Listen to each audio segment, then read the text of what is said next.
আমাদের শফিপুরে অনেক সুন্দর একটা রেস্টুরেন্ট হয়েছে। সেখানে গিয়েছিলাম আজকে ফারহানকে নিয়ে। রেস্টুরেন্টে গিয়ে আমরা কি কি খাবার খেয়েছি, রেস্টুরেন্টটা দেখতে কেমন, আর রেস্টুরেন্টের লোকেশন কোথায়, সেই সবকিছুই থাকছে আমার আজকের এই ভিডিওতে। সো স্কিপ না করে ফুল ভিডিওটা দেখতে থাকুন। আশা করছি ভিডিওটি আপনাদের কাছে অনেক বেশি ভালো লাগবে। হ্যালো এভরিওয়ান, আসসালামু আলাইকুম। আজকে সন্ধ্যাবেলা আমরা সবাই রেডি হয়ে বাসা থেকে বের হয়ে পড়লাম, আর চন্দ্রা থেকে একটা বাসে করে সোজা চলে আসলাম শফিপুরে। আপনারা যে যেখান থেকে এই রেস্টুরেন্টে আসেন, আপনাদের সবার প্রথম আসতে হবে শফিপুর মডার্ন হসপিটালের সামনে, আর হসপিটালের সামনে থেকে সোজা চলে আসবেন ঈশ্বরদী রোডে, মানে আইডিয়াল স্কুলের রোডে। রোড ধরে 2 মিনিট হাঁটলে কিন্তু আপনারা পেয়ে যাবেন পিৎজা রাজির রেস্টুরেন্টের সামনে আসতে দেখলাম কিছু সি ফুড রাখা আছে। এখন কিন্তু এই সি ফুডের জন্য শফিপুর বাসীর কাছে বেশ পরিচিত পিৎজা রাজি রেস্টুরেন্টটা কিন্তু একদম শফিপুর বাসীর কাছে পূর্ব পরিচিত, মানে অনেকদিন ধরে এই রেস্টুরেন্টটা শফিপুরের মধ্যে ছিল। মাঝখানে কিছুদিন বন্ধ থাকার কারণে এই রেস্টুরেন্টটা রিওপেনিং করা হয়েছে রিসেন্টলি। পিৎজা রাজি কিন্তু আগে শুধুমাত্র শফিপুরের মধ্যে পিৎজার জন্যই বিখ্যাত ছিল, এখন কিন্তু তাদের মেনুতে সি ফুডও অ্যাড করেছে। এই সি ফুড অ্যাড করার কারণে কিন্তু এখন আরো বেশি পরিমাণে বিখ্যাত হচ্ছে এই শফিপুর বাসীর। আমি কিন্তু পিৎজা রাজিতে আগেও এসেছিলাম, আগের তুলনায় কিন্তু তাদের ডেকোরেশন গুলো অনেক সুন্দর করেছে। এবার আপনারা শুধু ডেকোরেশনটা একবার দেখেন, এত সুন্দর লাইটিং আর এত সুন্দরভাবে ডেকোরেশন করেছে যে দেখলেই আপনাদের চোখে শান্তি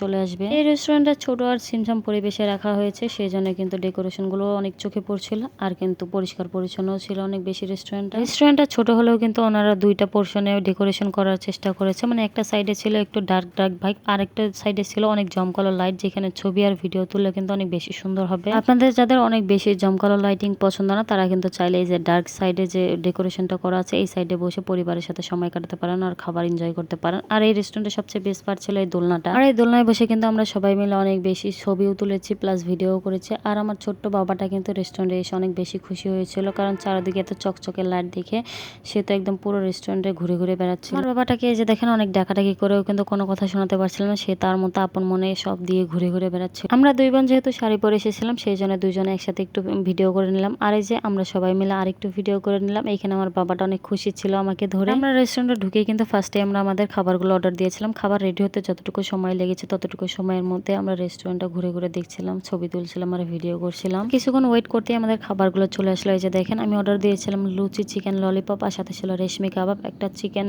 চাউমিনও অর্ডার দিয়েছিলাম, সেটা একটু লেট করে দিয়েছিল ওনারা। আর খাবারের টেস্ট নিয়ে কোনো কথা হবে না, আপনারা যারা শফিপুরে থাকেন বা পিৎজা রাজিতে খেয়েছেন তারা তো জানেনই পিৎজা রাজের খাবারের টেস্ট আর কোয়ালিটি কিন্তু অনেক বেশি ভালো হয়ে থাকে। আরেকটা কথা যেটা খাবারের পাশাপাশি না বললেই নয়, আপনারা সবাই হয়তো জানেন খাবারের পাশাপাশি কিন্তু জায়গার পরিবেশ আর কিন্তু সেইখানকার স্টাফদের ব্যবহারও কিন্তু অনেকটাই ম্যাটার করে। আপনারা যদি কোথাও খেতে বসেন তাহলে সেইখানকার স্টাফদের ব্যবহার যদি বাজে থাকে, মানে ভালো লাগে না, তাহলে কিন্তু যত মজার খাবারই খান আপনাদের মনে কিন্তু তৃপ্তি আসবে না। আর এদিক দিয়ে পিৎজা রাজি কিন্তু কোনো কমতি রাখেনি। এইখানকার যতগুলো স্টাফ ভাইয়া বা আপু ছিল তাদের সবার ব্যবহারই কিন্তু অমায়িক ছিল, অনেক সুন্দর করে তারা কথা বলে হাসি মুখে। আর এই যে দেখেন আমাদের খাওয়া দাওয়া শেষ, এখন আমরা বের হয়ে পড়লাম রেস্টুরেন্ট থেকে। যেহেতু আমাদের চাউমিনটা একটু লেট করে দিয়েছিল, সেই জন্য এটা আমরা পার্সেল নিয়ে নিয়েছিলাম। আপনারা যারা শফিপুর বা গাজীপুরে থাকেন তারা কিন্তু অবশ্যই একবার হলে পিৎজা রাজিতে আসবেন আর তাদের খাবারগুলো ট্রাই করবেন। এই যে দেখেন চাউমিনটা বাসায় এনে আমি ফারহানকে খাওয়ানোর জন্য চেষ্টা করছিলাম। আজকের ভিডিওটি ছিল এই পর্যন্ত। ভিডিওটি ভালো লাগলে অবশ্যই লাইক করবেন, আমার চ্যানেলটাকে সাবস্ক্রাইব করবেন, ফেসবুক পেজ থেকে দেখলে অবশ্যই ফলো করবেন। দেখা হচ্ছে পরবর্তী ভিডিওতে। আল্লাহ হাফেজ।